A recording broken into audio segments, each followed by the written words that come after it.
तो that will B exempted under section 93. T was for technical testing and analysis services. मैंने एक example भी लिया था, टेक्निक से टेस्टिंग करना और बाद में एनालाइज करना.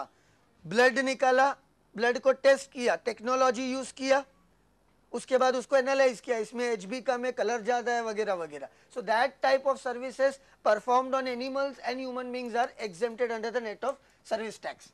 This question was again asked recently in final CA. R was for resident welfare association. इस समय के लिए it's an important question, November 09 के लिए. Services provided by resident welfare association to its member will be exempted provided that exemption is not, provided that contribution is not exceeding rupees 3000. Incubators and incubatees, that was the query asked by some students. Okay, incubatee, beti, incubator beta. Okay, now again we don't need to go inside the incubator system. खाली इतना समझना है, incubator मतलब वो technology use करने वाले लोग जो टेक्नोलॉजी के द्वारा किसी प्रकार का बिजनेस करते, जैसे विप्रो, इन्फोसिस वगैरह. अब ये लोग टेक्नोलॉजी यूज करते हैं, सॉफ्टवेयर टेक्नोलॉजी, और क्या बनाते हैं, सॉफ्टवेयर वगैरह बनाते हैं. तो don't stick to this words, अलग मतलब भी होता है, but try to understand. Technology को यूज करके उन्होंने लोगों की सहायता करने के लिए कुछ यंत्र बनाए, कुछ सिस्टम्स बनाए. उन लोगों को हम क्या बोलते हैं, टेक्नोलॉजी बिजनेस इंक्यूबेटर. मतलब जो चीज नेचुरल नहीं होती है, आर्टिफिशियली क्रिएट की जाती है, उसको क्या बोलते हैं, इंक्यूबेटर. जैसे बच्चा अगर प्री मैच्योर्ड पैदा हो जाता है 7-8 महीने में, तो उसको कांच की पेटी में रखते, बराबर है. तो दैट इज व्हाट इंक्यूबेटर. मतलब जो चीज नेचुरल उसको माँ के उसमें मिलता था सारा, वो चीज अब उसको कहां जाकर के मिल रहा है, वहां पर.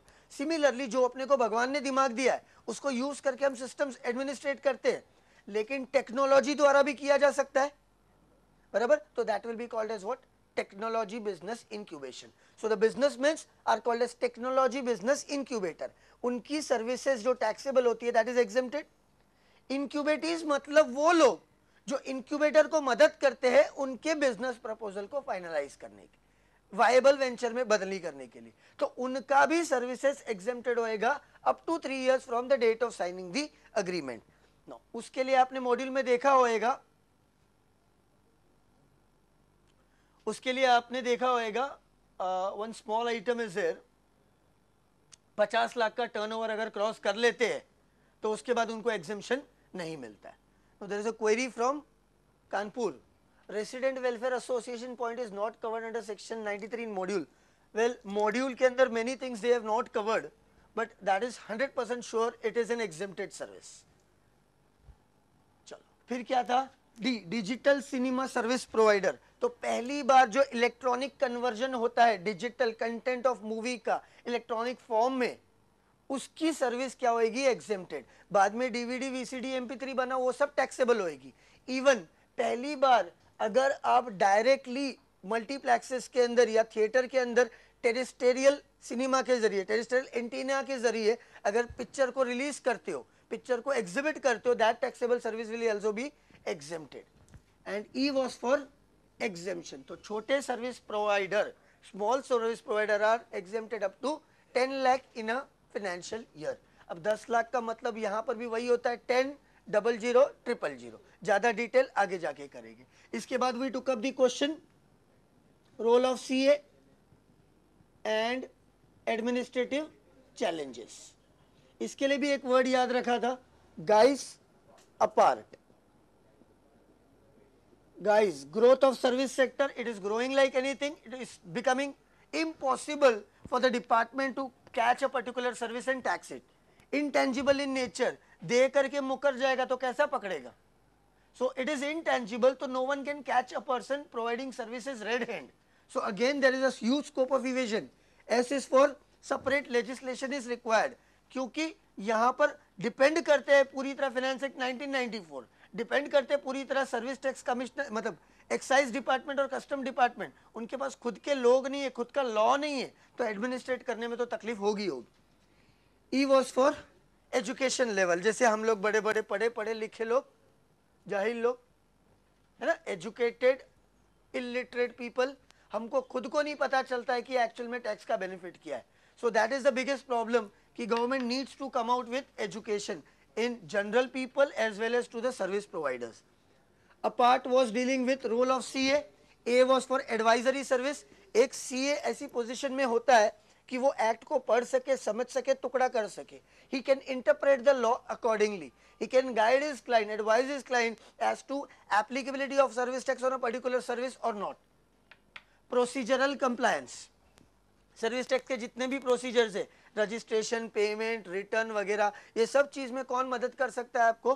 सीए कर सकता है. A was for audit and certification. तो currently there is no provision of audit and certification in service tax, but since department के पास लोग इतने बढ़ते जा रहे हैं, एसएससी बढ़ते जा रहे हैं, तो government will soon introduce what? Auditing. अब ये ऑडिटिंग या सर्टिफिकेशन कौन कर सकता है? एक प्रैक्टिसिंग चार्टर्ड अकाउंटेंट, तो वो भी दे सकता है. R is representation. A chartered accountant can represent his client in front of different authorities except court. Court में सीए खड़ा नहीं हो सकता अपने क्लाइंट को रिप्रेजेंट, वहां सिर्फ वकील खड़ा हो सकता है, बाकी सब जगह पे कौन खड़ा हो सकता है?